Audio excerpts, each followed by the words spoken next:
Hai, sahabat dunia Donghua, melanjutkan dari cerita sebelumnya. Selamat mendengarkan dan selamat berimajinasi. Panggilan, angin dingin bertiup kencang dan semua orang yang hadir merasakan kedinginan di sekujur tubuh dan itu tak tertahankan. Mengapa aku merasa suhu di sekitar kita semakin rendah? Secara logika, kita sudah berada di utara jauh hampir seharian, dan tubuh kita seharusnya sudah beradaptasi dengan suhu ini sejak lama. Kata Kevin lagi. Gerard tidak mengatakan apa-apa, tetapi dia jelas merasakan hal yang sama. Sejak tiba di lembah itu, aku merasakan suhu di sekelilingku makin lama makin rendah, disertai hembusan angin kencang. Orang-orang ini jauh lebih kuat daripada orang kebanyakan, tetapi mereka tetap tidak mampu menahan dingin. Memanggil. Pada saat ini, hembusan angin dingin lainnya bertiup. Banyak orang tidak tahan dan berteriak. Ya ampun, dingin sekali. Aku tidak akan pernah datang ke tempat terkutuk ini lagi seumur hidupku. Berapa lama lagi aku harus menunggu di sini? Kalau terus begini, aku takut aku akan mati kedinginan seperti roh jahat Rosa. Semua orang mengeluh dengan getir. Tak seorang pun menyadari bahwa sejumlah besar pergerakan tak biasa tengah terjadi di atas salju di luar lembah. Padang salju putih yang awalnya datar kini perlahan naik. Di bawah salju tebal, tampak sesuatu akan keluar dari tanah. Setelah Fang Yu memasuki gua, dia melihat lorong yang gelap gulita di mana dia tidak bisa melihat tangannya di depannya. Dari sudut pandang ini, bagian ini langsung turun. Sudut kemiringannya normal pada awalnya, tetapi semakin dalam Anda masuk, semakin curam lintasannya. Ke arah belakang, seluruh lorong hampir lurus ke bawah. Fang Yu hanya berhenti berjalan mendekati tanah dan membiarkan tubuhnya jatuh ke bawah seperti terjun bebas. Setelah terjatuh sekitar 1 menit, Fang Yu menginjak tanah lagi. Pada saat ini, Fang Yu tiba di ruang terbuka. Cahaya di depanku masih sangat redup. Namun, urat spiritual yang bersinar dengan cahaya biru hanya berjarak 50 meter di depan. Mata Fang Yu berbinar dan dia melangkah maju, mendekati urat nadi spiritual. Nadi spiritual ini lebarnya sedikitnya 10 meter dan membentang ke depan, mungkin panjangnya hampir 100 meter. Dilihat dari efek visualnya, ukurannya 3 kali lebih besar dari urat nadi spiritual yang ditemukan di Gunung Baichuan. 3 kali. Jika dia dapat menyerap urat spiritual ini sepenuhnya, Fang Yu pasti akan berhasil mencapai tingkat ke-10.000 tahap pemurnian Qi. Di ujung urat spiritual Fang Yu, dia berjongkok dan mengamati dengan saksama. Pada saat ini, dia tiba-tiba menemukan bahwa urat nadi spiritual ini berbeda dari yang dia temukan di Gunung Baichuan sebelumnya. Pada permukaan urat spiritual ini, ada banyak garis yang bersinar dengan cahaya keemasan redup. Garis-garis ini membagi permukaan urat nadi menjadi berlian-berlian beraturan, yang tampak seperti sisik. Ini agak aneh. Fang Yu terus mengamati dan menemukan bahwa urat nadi spiritual di depannya bukanlah akhir dari seluruh urat nadi spiritual. Tampaknya ada bagian lain yang jauh lebih dalam di bawah tanah. Vena spiritual sebesar itu, jika sudah ada ribuan tahun lalu, pasti bisa menopang 10 sekte kelas 1. Fang Yu sangat bersemangat. Namun dia masih sedikit bingung tentang hal-hal bersisik pada permukaan urat-urat spiritual tersebut. Menurut pemahamannya, hal demikian tidak sepatutnya muncul pada jalur rohani. Fang Yu menekan tangan kanannya pada permukaan urat spiritual dan merasakan sensasi terbakar. Pada saat yang sama, dia bisa merasakan energi spiritual agung yang terkandung di dalamnya. Tidak peduli bagaimana rupa urat spiritual ini, selama ia mengandung energi spiritual, maka ia adalah urat spiritual yang bermutu. Fang Yu tidak lagi memikirkannya. Dia menekan tangan kanannya pada permukaan pembuluh darah spiritual yang panas dan mengaktifkan teknik pemakan jiwa. Sebuah pusaran cahaya merah muncul di tangan kanannya. Berdasarkan pengalaman sebelumnya, dia akan mampu menyerap sejumlah besar energi spiritual berintensitas tinggi ke dalam tubuhnya dengan sangat cepat. Tetapi kali ini, situasinya benar-benar berbeda. Begitu Fang Yu mulai berlatih teknik melahap jiwa, wajahnya berubah. Tampaknya ada penghalang yang tidak dapat dipecahkan antara tangan kanannya dan urat spiritualnya. Dia tidak mampu menyerap energi spiritual dalam urat spiritual. Apa yang terjadi? Fang Yu mengerutkan kening dan menatap urat spiritual yang bersinar biru. Pada saat ini, cahaya keemasan yang dipancarkan oleh benda bersisik di permukaan bahkan lebih menyilaukan. Mungkinkah ini? Sebuah ide tiba-tiba muncul di benak Fang Yu. Ledakan. Pada saat ini, tanah di bawah kakinya tiba-tiba meledak. Urat spiritual yang menjulur ke tanah tiba-tiba keluar dari tanah, melompat ke udara, dan menghantam Fang Yu. Ledakan. Fang Yu langsung terlempar puluhan meter jauhnya dan menabrak dinding batu yang keras. Tetapi, urat nadi spiritual ini belum berhenti, ia berayun menuju lokasi Fang Yu lagi. Ledakan. Terdengar suara gemuruh keras lainnya. Fang Yu menderita pukulan berat lainnya dan tenggelam dalam ke dinding batu. Dor. Vena spiritual ini tampaknya sangat marah, dan mengayunkan ekornya dengan liar dan menghantam ke arah Fang Yu. Seluruh ruang bawah tanah berguncang. Su Lengyun yang sedang menunggu di samping pintu masuk gua mendengar suara gemuruh yang datang dari bawah dan raut wajahnya sedikit berubah. Su Lengyun berjalan ke pintu masuk gua dan melihat ke dalam. Dia tahu sesuatu pasti telah terjadi di sana, tetapi dia harus mendengarkan Fang Yu. Dia tidak bisa turun tanpa perintah Fang Yu. Kakak Yu, Su Lengyun berdiri di depan pintu masuk gua, dengan sedikit kekhawatiran di matanya yang indah. Pada saat ini, ekspresi Fang Yu tampak datar. Ia terbenam dalam kedinding batu, menatap kosong ke depan. Urat spiritual, yang awalnya setengah terbenam di dalam tanah kini telah terangkat seluruhnya. Benar saja, urat spiritual, yang panjangnya hampir 100 meter dan lebarnya lebih dari 10 meter ini menjulang ke udara. Ketika kepala dan perut, urat spiritual, ini muncul, Fang Yu mengerti segalanya. Ini, sama sekali bukan urat nadi spiritual. Ini tampaknya, seekor naga. Fang Yu merasa sedikit pusing. Bagaimana urat spiritual yang baik bisa berubah menjadi naga? Kecuali sisik-sisik di permukaan, semua titik karakteristik lainnya sama dengan urat-urat spiritual yang ditemukan sebelumnya. Fang Yu dapat merasakan energi spiritual agung yang terkandung di dalamnya, tetapi dia tidak dapat merasakan vitalitasnya. Bagaimana ini bisa menjadi naga? Fang Yu bingung. Dia telah hidup selama hampir 5.000 tahun dan seharusnya mengetahui banyak hal di dunia.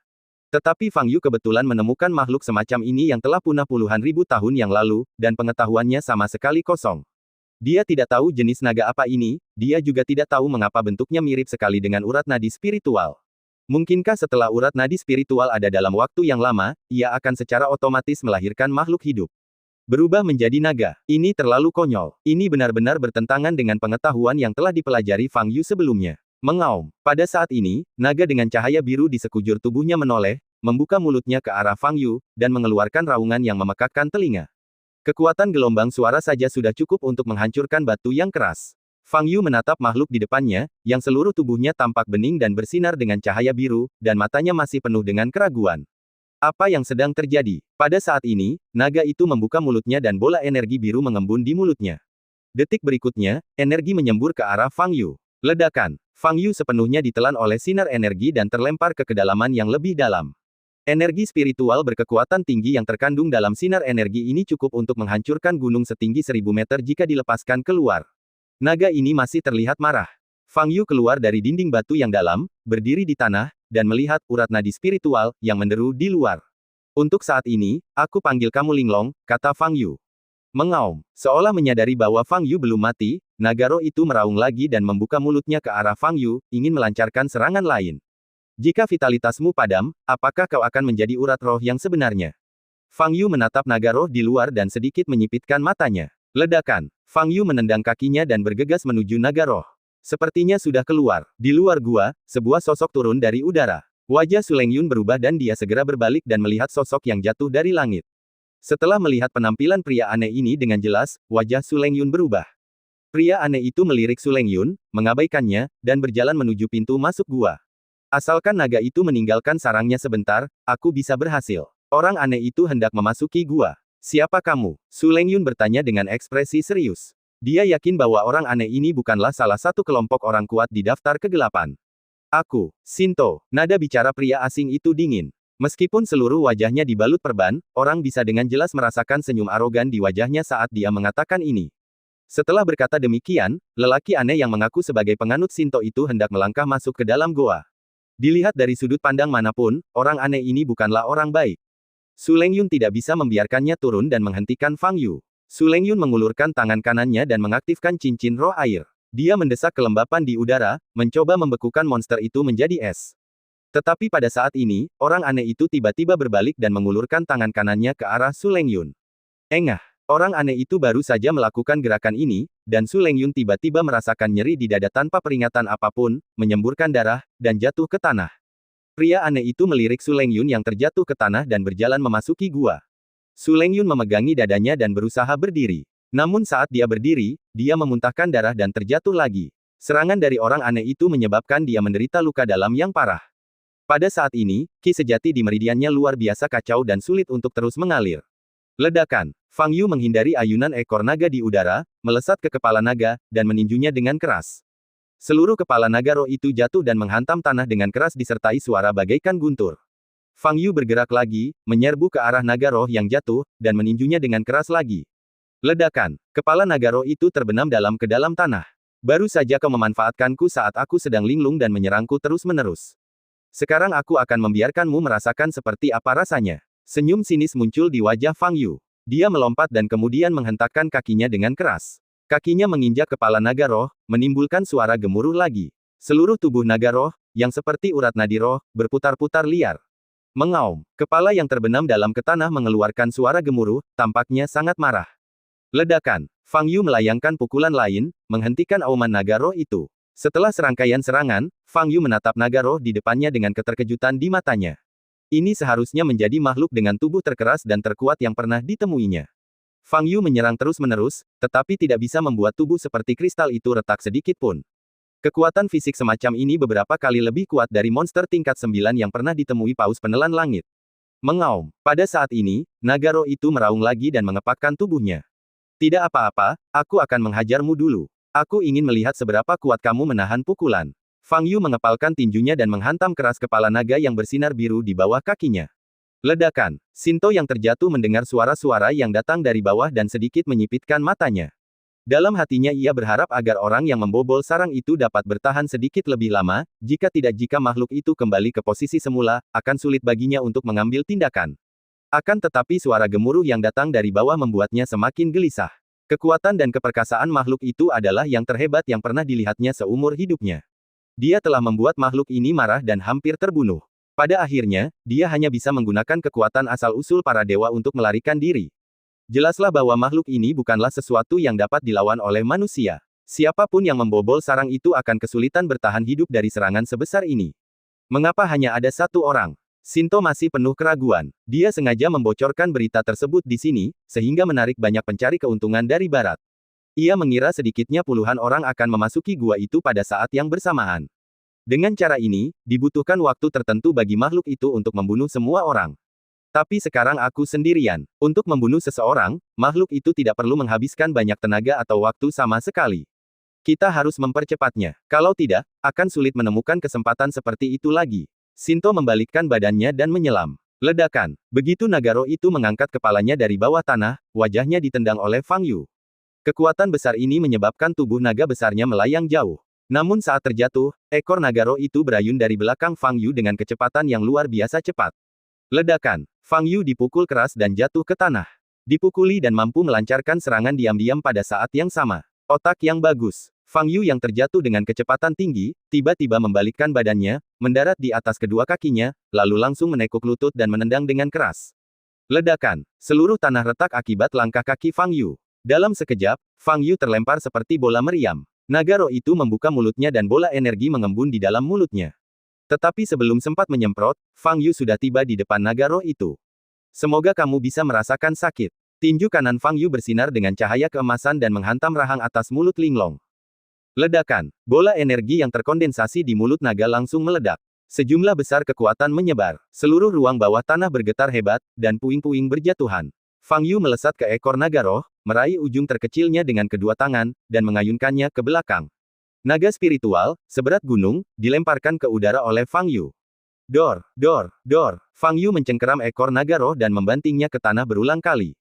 Pada saat ini, Sinto baru saja jatuh ke tanah. Dia melihat pemandangan ini sekilas.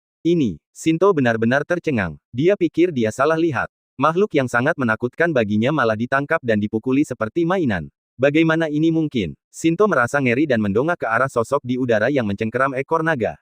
Setelah melihat wajah pria ini dengan jelas, hati Sinto terkejut. Itu dia, Fang Yu, pria yang menghancurkan klon hantu, surgawi, dan iblisnya. Sialan, kok bisa dia? Sindao dipenuhi rasa ngeri dan bahkan sedikit panik. Namun dia segera tenang. Fang Yu sedang bertarung dengan naga roh dan tidak memperhatikannya. Sekarang adalah waktu terbaik. Asal dia bisa mendapatkan benda itu, tubuh Sintonya bisa langsung naik level ke level terkuat. Saat itu, dia akan mampu menghadapi naga roh ini dan Fang Yu. Memikirkan hal ini, Sinto merasa damai. Dia berusaha semaksimal mungkin menyembunyikan auranya dan menggunakan sihir untuk menyembunyikan sosoknya sepenuhnya. Kemudian, dia berjalan menuju tanah tempat roh naga itu awalnya berada. Terakhir kali dia datang, dia sudah mengetahui lokasi pasti benda itu. Sekarang, naga roh tidak punya waktu untuk mempedulikannya, dia bisa sampai di sana dengan mudah. Sinto itu bergerak sangat cepat, dan segera tiba di tanah tempat naga roh awalnya berada. Seluruh tanah tenggelam ke dalam tanah, dan Sinto mencapai lokasi asli kepala naga dengan kecepatan tercepat. Ada sebuah gua di sisi kiri sini, dan Sinto langsung masuk ke dalamnya. Sekitar 50 meter di dalam gua, Anda dapat melihat kristal dengan cahaya biru mengambang di udara. Seluruh kristal memancarkan energi spiritual murni yang cukup menakutkan. Energi spiritual yang terkandung dalam kristal seukuran kepalan tangan ini sebanding dengan naga spiritual besar. Akhirnya aku mendapatkan asal-usul ini. Shinto mengulurkan tangannya dan meraih asal-usulnya. Naga roh yang sedang dipukuli habis-habisan oleh Fang Yu tiba-tiba mengeluarkan raungan yang bahkan lebih keras dari sebelumnya.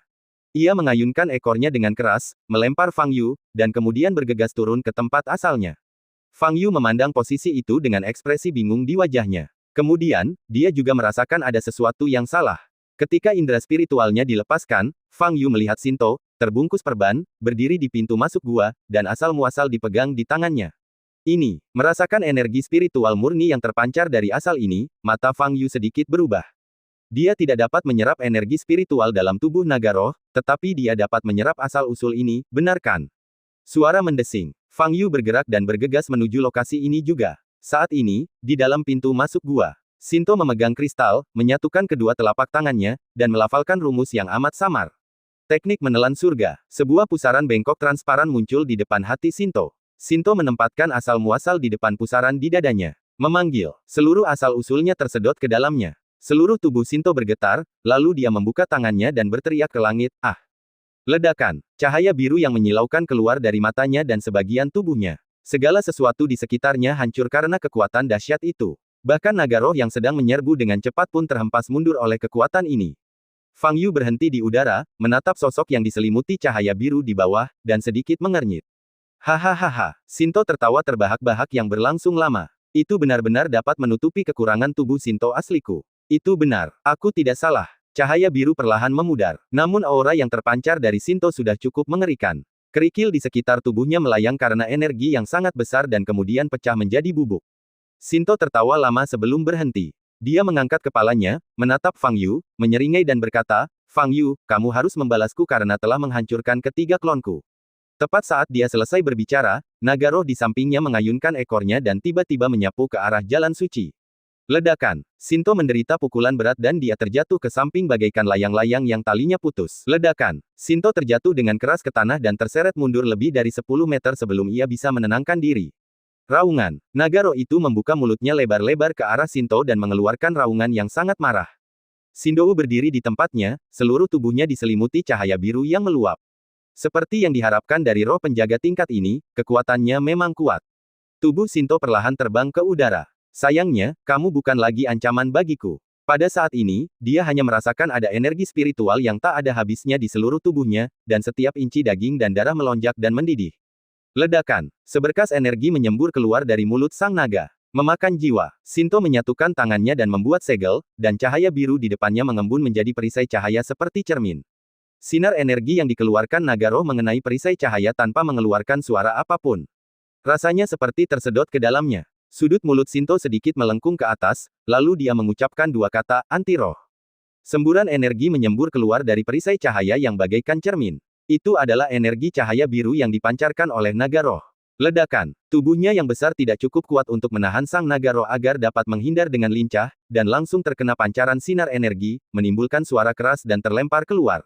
Seluruh tubuh naga roh itu menghantam dinding batu di belakangnya dengan keras, menyebabkan seluruh sarang bawah tanah bergetar hebat. Shinto menatap naga roh itu dan berkata dengan suara dingin, "Aku telah menelan asal-usul ini, kamu harus mematuhiku." Mengaum. Naga roh itu meraung hebat dan menjulurkan kepalanya ke depan, berusaha untuk keluar dari dinding batu cekung itu. "Sepertinya aku hanya bisa memintamu untuk tenang sejenak." Shinto mengulurkan telapak tangan kanannya, menghadap naga roh. Ledakan. Tubuh naga yang baru saja diangkat itu langsung terdesak kembali ke dinding batu. Ia meraung liar, tubuhnya terus-menerus berputar, tetapi ia tidak bisa bergerak sama sekali. Pada saat ini, Shinto menekan telapak tangan kanannya ke depan 1 sentimeter lagi. Ledakan. Tubuh besar naga roh itu tenggelam jauh ke dalam dinding batu. Mengaum. Naga roh itu terus mengaum dan meronta, tetapi tidak ada hasilnya. Suatu kekuatan tak terlihat menekannya dengan kuat. Fang Yu yang berada tidak jauh dari situ tengah mengamati Shinto yang tengah memancarkan aura menakutkan. Apakah orang di hadapanku ini, dengan perban di sekujur tubuhnya, adalah ketiga pria bertopeng aneh yang kutemui sebelumnya? Bagaimana dia bisa menyerap energi spiritual dalam jumlah yang begitu besar dalam waktu yang begitu singkat? Tubuh manusia seharusnya tidak mampu menahan energi spiritual dalam jumlah yang begitu besar. Fang Yu memperhatikan Shinto itu dengan cemberut di wajahnya. Bahkan Fang Yu, yang telah melunakkan tubuhnya 101 kali, masih memerlukan sejumlah waktu tertentu untuk memurnikan tubuhnya saat menyerap urat-urat spiritual atau asal-usulnya. Tahukah kau, tubuh Fang Yu sudah sangat mendekati batas kemampuan manusia. Namun, Sinto membutuhkan waktu kurang dari 5 detik untuk menyerap asal-usulnya. Lebih jauh lagi, dia benar-benar menyerap esensinya ke dalam tubuhnya. Saat indera spiritual Fang Yu baru saja menemukan Sendao, Sendao belum menyerap asal-muasalnya. Saat itu, aura di tubuh Sinto mungkin setara dengan aura seorang kultivator tahap jiwa baru lahir. Tetapi setelah menyerap asal-usul itu, auranya sangat dekat dengan puncak tahap transformasi roh. Kesenjangan di antara keduanya cukup besar, yang jelas merupakan perbaikan yang disebabkan oleh asal-usulnya. Tentu saja, kekuatan yang dinaikkan secara paksa semacam ini tidak dapat benar-benar mencapai tingkat puncak tahap transformasi roh. Akan tetapi, kenyataan bahwa Sinto berhasil menyerap asal-usulnya dalam waktu yang singkat, menunjukkan sesuatu. Dia bukan manusia, atau lebih tepatnya, tubuhnya tidak terbuat dari daging dan darah manusia. Fang Yu telah menyadari hal ini ketika dia membunuh Gaidao di Hua Manlou.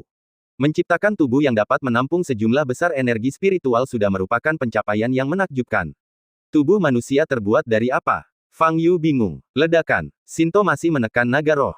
Tubuh naga roh itu tenggelam dalam dinding batu. Wajah Sindao yang diperban tidak menunjukkan ekspresi apapun, tetapi dia dipenuhi rasa ngeri. Meskipun di permukaan tampaknya dia menekan roh naga. Namun pada kenyataannya, hidupnya tidak mudah. Kekuatan naga roh tersebut sangatlah besar, sehingga ia tidak bisa bersantai sedikit pun, jika tidak, naga roh tersebut akan lepas dari belenggu yang membelenggunya. Ada Fang Yu lain yang berdiri di sampingnya, memperhatikannya dengan saksama. Sinto tahu bahwa dia tidak boleh membuang terlalu banyak energi pada naga roh dan harus bertarung dengan cepat dan tegas. Kalau tidak, Fang Yu pasti akan memberinya masalah. Sinto menggertakkan giginya, mengepalkan tangan kanannya menjadi cakar, dan meningkatkan kekuatannya untuk menekan naga roh. Ledakan. Seluruh sarang di bawah tanah berguncang hebat, dan puing-puing berhamburan ke bawah. Naga roh itu terperangkap jauh di dalam dinding batu, masih memancarkan raungan kemarahan. Dor, dor, dor. Terdengar ledakan-ledakan. Tangan kanan Sinto yang terkepal menjadi cakar bergetar sedikit, dan kekuatan yang dikerahkan pada naga roh mencapai titik ekstremnya. Pada saat ini, dari sudut pandang Fang Yu, naga roh tidak lagi terlihat. Mengingat apa yang telah diperbuat Linglong sebelumnya, Fang Yu hanya bisa menertawakan kemalangannya. Dibutuhkan pelaku kejahatan lain untuk menghadapi pelaku kejahatan. Linglong layak diberi sanksi sekarang. Jika memungkinkan, Fang Yu tidak akan pernah mau membantu naga yang ganas namun sangat tangguh ini. Tetapi dia tidak punya pilihan selain menyingkirkan Sinto, jika tidak, perjalanannya ke utara jauh akan sia-sia. Sinto masa kini memancarkan energi spiritual yang berintensitas tinggi. Jika Anda dapat menggunakan teknik devouring jiwa untuk menyerapnya, efeknya akan luar biasa.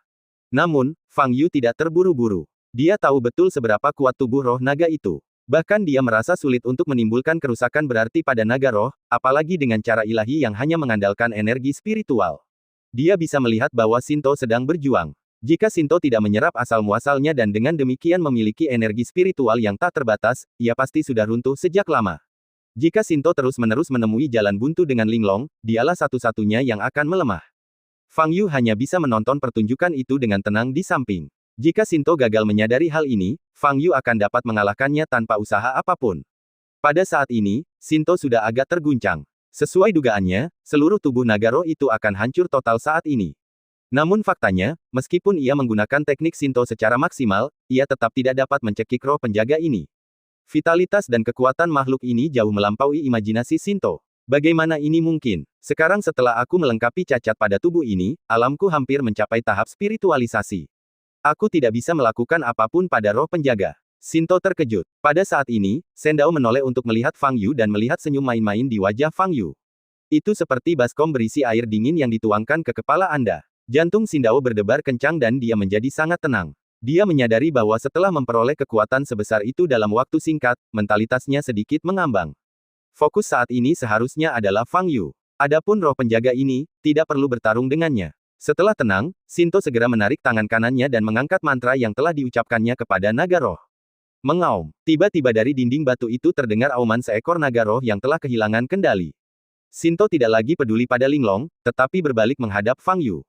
Kau bereaksi begitu cepat. Fang Yu mengangkat alisnya. Fang Yu, aku akan memurnikanmu menjadi klon manusiaku, kata Sendao dingin. Dan aku akan memperlakukanmu sebagai urat nadi spiritual, kata Fang Yu sambil tersenyum. Pembaruan cepat. Ketika keduanya tengah berbincang, seekor naga roh yang amat ganas terbang keluar dari dinding batu. Ia menerobos dinding batu dan menyebabkan runtuhnya seluruh sarang di bawah tanah. Puing-puing yang berjatuhan semakin banyak dan semakin cepat. Sebuah perisai tembus pandang muncul di atas tubuh Shinto. Puing-puing yang berjatuhan langsung berubah menjadi abu ketika menyentuh lapisan perisai ini. Fang Yu, aku akan membuatmu merasakan keputusasaan yang sesungguhnya. Sendao menamparkan Fang Yu dengan telapak tangan kanannya. Getaran bawah tanah juga memengaruhi seluruh pegunungan. Su Lengyun berusaha memulihkan energi sejati yang kacau dalam tubuhnya, tetapi dia tidak bisa melakukannya. Kakak Yu, Su Lengyun memandang ke arah pintu masuk gua, matanya yang indah dipenuhi dengan kekhawatiran. Pria aneh tadi memberinya rasa penindasan yang hebat dan merupakan orang terkuat yang pernah ditemuinya. Tidak lama setelah Fang Yu jatuh, suara gemuruh terdengar, dan kini terjadilah tren gunung runtuh dan bumi hancur. Apa sebenarnya yang terjadi di bawah pintu masuk gua? Su Lengyun memegangi dadanya, menggertakkan giginya dan berdiri. Kini seluruh pegunungan berguncang hebat. Apapun yang terjadi, dia harus meninggalkan tempat ini terlebih dahulu. Tempat ini berada sedikitnya ratusan meter di atas tanah. Untuk turun, Anda harus menggunakan keterampilan terbang. Engah. Su Lengyun mencoba mengalirkan energi internal dalam tubuhnya dan segera memuntahkan seteguk darah. Sekarang energi sejati di meridiannya kacau dan tidak dapat mendukung penerbangannya. Ledakan. Pada saat ini, tanah berguncang hebat lagi. Su Lengyun kehilangan keseimbangan dan jatuh ke salju tebal lagi. Su Lengyun tergeletak di tanah, darah merah cerah menodai kulit pucatnya, dan napasnya berat. Pada saat ini, seluruh pegunungan menunjukkan tanda-tanda runtuh. Ia tahu betul bahwa jika ia terus seperti ini, ia akan terjatuh ke tanah longsor dan terkubur di bagian salju yang paling dalam. Su Lengyun mengangkat tangan kanannya dan melihat cincin roh air di atasnya. Jika dia dapat mengaktifkan cincin roh air, dia masih memiliki kesempatan untuk melarikan diri. Su Lengyun menggertakkan giginya, menahan rasa sakit di meridiannya, dan mentransfer energi sejati ke dalam cincin roh air. Dengan energi spiritual yang begitu kacau, melakukan hal ini sama saja dengan menusuk perut sendiri. Darah mengalir dari mulut Su Lengyun lagi. Namun, cincin roh air menerima jejak energi sejati dan memancarkan cahaya terang. Su Lengyun segera mengaktifkan cincin roh air, mengembunkan sepotong es di bawah tubuhnya, lalu meluncur menuruni lereng. Ledakan. Saat Su Lengyun mulai meluncur ke bawah, pintu masuk gua di puncak gunung tiba-tiba meledak. Salju di puncak gunung retak dan runtuh, lalu turun dengan deras. Di lembah, sekelompok orang kuat di daftar gelap akhirnya menyadari bahaya akan datang. Berlari. Mereka tidak lagi mempedulikan sumber energi, kehidupan adalah hal terpenting. Ada longsor di lembah ini. Jika mereka tidak lolos, hanya ada satu hasil yang menanti mereka. Itu kematian. Untungnya, kelompok mereka jauh dari pegunungan di ujung lembah, jadi mereka masih punya cukup waktu dan jarak untuk melarikan diri. Namun saat mereka berlari keluar lembah dengan sekuat tenaga, mereka tercengang. Sejumlah besar manusia salju muncul di depan mata mereka. Benar sekali, itu manusia salju. Manusia salju ini berdiri bersama dalam satu kelompok, masing-masing tingginya 2 atau 3 meter. Tubuh mereka terbuat dari salju putih, dan mereka memegang tombak yang terbuat dari salju di tangan mereka. Apa itu? Kapan mereka muncul di sini? Para prajurit daftar gelap yang melarikan diri ke pintu masuk lembah merasa ngeri. Meskipun mereka telah membunuh banyak orang, mereka juga telah melihat banyak hal ajaib. Tetapi ini adalah pertama kalinya saya menghadapi pemandangan di mana saya dihalangi oleh hampir 100 manusia salju Gundam. Apa, monster-monster ini? Semua orang memandang sekelompok manusia salju di depan mereka, jantung mereka berdebar kencang. Ledakan. Longsoran di belakang masih berlanjut dan salju telah bergulir ke tengah lembah. Jika kau tidak melarikan diri dari lembah ini, kau akan dikubur di sini. Jangan khawatir, lari saja. Pada saat ini, Kevin di antara kerumunan berteriak dan bergegas menuju pintu masuk lembah. Kevin, tunggu sebentar. Wajah Gerard berubah drastis dan dia ingin menghentikannya tetapi sudah terlambat. Kevin hanya bergegas menuju tumpukan manusia salju. Sambil berlari, dia merogoh sakunya dengan tangan kanannya dan mengeluarkan sebuah granat kecil. Lalu, dia melemparkan granat itu ke sekelompok manusia salju di depannya. Pada saat ini, manusia salju terdekat tiba-tiba mengulurkan tangannya, meraih granat, dan memegangnya di tangan besarnya. Ledakan. Dengan suara keras, granat itu meledak. Sedikit salju memercik dari tangan kanan manusia salju. Selain itu, tidak ada kerusakan yang terjadi. Kevin merasa ngeri. Ini adalah granat berdaya ledak tinggi. Meskipun kecil, granat ini sangat kuat dan dapat dengan mudah menghancurkan sebuah bangunan. Dia awalnya ingin menggunakan granat berdaya ledak tinggi ini untuk meledakkan manusia salju di depannya dan membersihkan jalan. Tetapi hasil saat ini sungguh tidak terduga. Manusia salju itu hanya mengulurkan tangan dan menjinakkan granat berdaya ledak tinggi itu. Sulit membayangkan betapa kuatnya tubuh manusia salju ini. Setelah granat berdaya ledak tinggi itu gagal, Kevin tertegun. Dia berhenti kurang dari 5 meter dari manusia salju itu. Pada saat ini, manusia salju yang memegang granat berdaya ledak tinggi tiba-tiba mengangkat tangan kirinya. Dia juga mengangkat tombak di tangan kirinya dan melemparkannya ke arah lokasi Kevin. Minggir! Gerard yang ada di belakangnya membuka lebar matanya dan berteriak. Kevin telah sadar kembali dan wajahnya berubah drastis. Tetapi dia terlalu dekat dan tidak ada cara baginya untuk menghindar. Ah! Kevin hanya sempat menjerit ketakutan sebelum seluruh dada kirinya langsung tertusuk tombak. Darah berceceran dan Kevin berdiri membeku di tempat, wajahnya berubah dan dipenuhi ketakutan. Pria terkuat yang menduduki peringkat ke-18 dalam daftar gelap meninggal begitu saja. Melihat kejadian itu, semua orang yang ada di belakang menjadi ketakutan. Monster macam apakah manusia salju ini? Longsoran salju di belakang kami semakin dekat. Kelompok manusia salju ini menghalangi pintu masuk lembah, dan semua orang terjebak sampai mati. Namun mereka tidak tahu harus berbuat apa. Di dunia luar, mereka adalah pembunuh yang sangat berbahaya atau tentara bayaran yang kuat.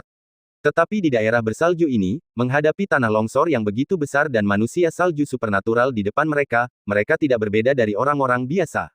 Apakah aku benar-benar akan mati di sini? Wajah semua orang dipenuhi dengan keputusasaan. Namun pada saat ini, sebuah sosok berjalan keluar dari kerumunan manusia salju. Dibandingkan dengan manusia salju tinggi lainnya, figur ini jauh lebih kecil. Namun selain ukurannya, ia tidak jauh berbeda dengan manusia salju lainnya. Ia berjalan di depan semua manusia salju, menatap sekelompok master daftar kegelapan di depannya, dan tiba-tiba berkata, kalian telah memasuki wilayah klan Blizzard kami tanpa izin dan menyebabkan bencana besar seperti itu. Kalian harus membayar harga yang sesuai. Bahasa yang digunakannya adalah bahasa Mandarin, dan suaranya netral. Sebagian besar orang yang hadir berasal dari negara dan wilayah lain dan tidak dapat memahami kalimat ini sama sekali. Gerard telah menghabiskan waktu lama di Cina sebelumnya, jadi dia mengerti bahasa Cina. Mendengar perkataan pihak lain, Gerard segera maju beberapa langkah dan menjelaskan, kami sama sekali tidak menyinggung wilayah Anda, dan bencana ini tidak disebabkan oleh kami. Tidak perlu berdalih. Dalam beberapa dekade terakhir, hanya orang-orang sepertimu yang menyerbu wilayah kami. Kata manusia salju yang lebih kecil. Itu benar-benar bukan kami, itu adalah orang Cina bernama Fang Yu. Dialah yang menyebabkan bencana itu. Gerard berkata keras dengan wajah pucat. Fang Yu, tanya Snowman dengan nada bingung. Benar, itu dia, dan seorang wanita Tionghoa. Mereka berdua masuk jauh ke dalam lembah. Kami hanya berdiri di sini dan menunggu. Itu sama sekali tidak ada hubungannya dengan kami, jadi tolong beri kami jalan keluar. Kami bersumpah bahwa kami tidak akan pernah menyerang wilayahmu lagi dalam hidup ini. Kata Gerard dengan cemas. Dia tahu betul bahwa manusia salju yang sedang diajaknya bicara adalah pemimpin kelompok manusia salju ini. Selama mereka dapat meyakinkan orang ini, kelompok orang ini dapat diselamatkan. Menurutmu siapa nama pria itu? Pada saat ini, pemimpin manusia salju di depannya bertanya lagi. Fang Yu, namanya Fang Yu. Suara Gerard sedikit bergetar. Raungan dari belakang semakin lama semakin keras. Dia tidak perlu menoleh ke belakang untuk mengetahui bahwa longsor sedang mendekati mereka. Fang Yu, pemimpin manusia salju itu merenung sejenak. Dia kenal Fang Yu. Melihat reaksi pihak lain, hati Gerard tergerak. Jika mereka dapat mengalihkan amarah mereka kepada Fang Yu, mereka akan dapat melarikan diri dengan sukses. Tuan, semuanya disebabkan oleh Fang Yu. Kami benar-benar tidak bersalah. Tolong biarkan kami pergi. Gerard berbicara lagi. Pihak lainnya terdiam. Ledakan. Longsoran di belakang makin dekat. Wajah semua orang kuat di daftar gelap sepucat kertas saat ini. Di dunia luar, mereka seperti roh jahat. Tetapi sekarang, banyak di antara mereka yang begitu ketakutan hingga kaki mereka lemas, bahkan ada yang mengompol di celana. Dalam beberapa detik, mereka semua akan terkubur di bawah gunung bersalju dan mati di tanah es ini. Banyak orang sudah putus asa. Bahkan jika manusia salju membiarkan mereka pergi sekarang, mereka tidak akan punya waktu untuk melarikan diri. Tetapi pada saat ini, manusia salju di depannya tiba-tiba mengulurkan tangan. Pada saat ini, segala sesuatu di sekitarnya tampak diam. Deru akibat longsor itu tiba-tiba menghilang. Semua orang memalingkan kepala mereka dengan tatapan kosong. Mereka melihat gunung bersalju. Tetapi ini sebenarnya bukan gunung salju, melainkan longsoran sebelumnya. Namun, longsoran itu terhenti di tempatnya. Kekuatan sihir macam apa ini? Bagaimana mungkin melakukan ini? Setelah melihat kejadian itu, semua orang yang hadir merasa ngeri, bahkan ada yang berlutut di tanah. Longsoran besar yang dapat mengubur segalanya terhenti begitu saja. Apakah ini karya Tuhan? Semua orang kuat yang dapat dimasukkan dalam daftar kegelapan adalah orang-orang yang kejam dan tidak berperasaan. Hanya sedikit dari mereka yang memiliki kepercayaan agama, dan bahkan lebih sedikit lagi yang percaya pada hantu dan dewa. Tetapi pemandangan saat ini adalah sesuatu yang harus mereka percayai. Di dunia ini, memang ada makhluk seperti dewa dalam agama. Aku perlu memastikan apakah apa yang kau katakan itu benar. Pemimpin manusia salju berkata, jika benar, aku akan membiarkanmu pergi. Namun jika tidak, kau akan beristirahat di sini selama.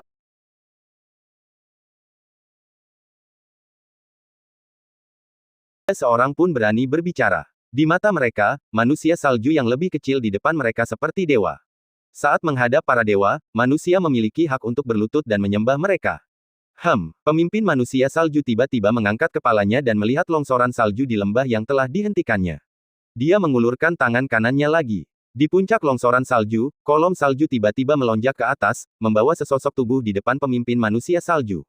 Metode seperti itu membuat semua orang yang hadir mengubah ekspresi mereka lagi. Mayatnya diletakkan di depan pemimpin Yeti. Su Lengyunlah yang tak sadarkan diri.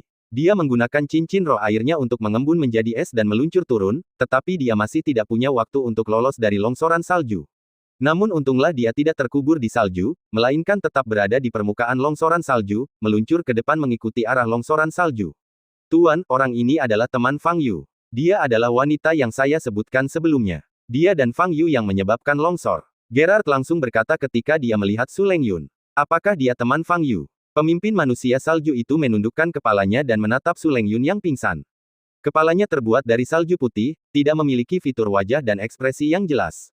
Fang Yu, pemimpin manusia salju berhenti berbicara sebelum dia bisa menyelesaikan kata-katanya. Ia telah merasakan beberapa aura. Ledakan. Detik berikutnya, jauh di lembah belakang, di bawah salju tebal, tiba-tiba terdengar suara keras. Semua orang terkejut dan berbalik untuk melihat. Saya melihat dua sosok melesat keluar dan terbang tinggi ke angkasa. Siapa ini? Semua orang terkejut dan bingung. Ledakan. Tetapi pada saat ini, suara lain meletus dari kedalaman lembah. Tanah berguncang. Kemudian, semua orang melihat makhluk berbentuk naga dengan cahaya biru di sekujur tubuhnya muncul dari tanah dan terbang dengan cepat ke arah dua sosok sebelumnya. Apa ini? Setelah melihat makhluk berbentuk naga besar ini, banyak orang tidak dapat berdiri lagi dan duduk di tanah. Apa yang mereka lihat hari ini jauh melampaui pemahaman dan penerimaan mereka. Ini benar-benar berbeda dari pandangan dunia yang mereka terima dalam beberapa dekade terakhir. Naga, manusia salju, dan Fang Yu, yang sebelumnya telah mengalahkan 3 pemain top di daftar kegelapan dengan kekebalannya. Setiap keberadaan adalah sesuatu yang tidak pernah mereka bayangkan sebelumnya. Apakah ini Cina, negara dengan sejarah terpanjang? Ini terlalu mengerikan. Bagaimana bisa keluar? Mungkinkah pemimpin manusia salju itu tiba-tiba menyadari sesuatu dan menatap ke langit?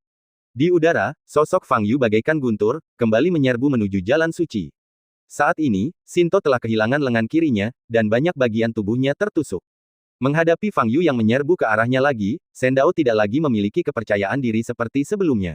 Kekuatan dan kelincahan Fang Yu bahkan lebih kuat dari roh penjaga. Sinto hanya bisa terus menggunakan teknik Sinto untuk menghindari serangan Fang Yu.